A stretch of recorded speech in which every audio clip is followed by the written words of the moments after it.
Install the screen off or lock app from the Play Store or using the link in the description box below.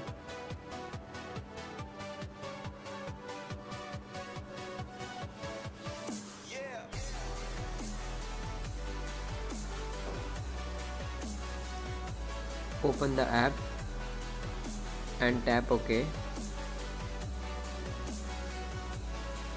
Open the app again and click on Activate the device administrator.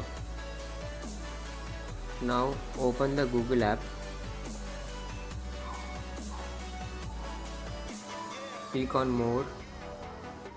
Click on Settings. Click on Explore.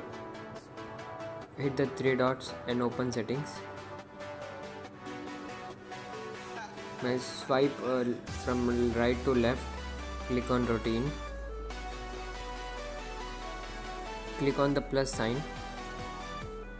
Now add the command, which is lock my device or lock my phone.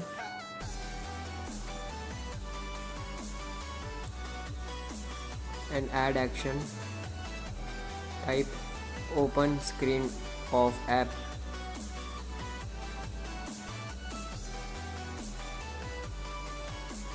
Click on add.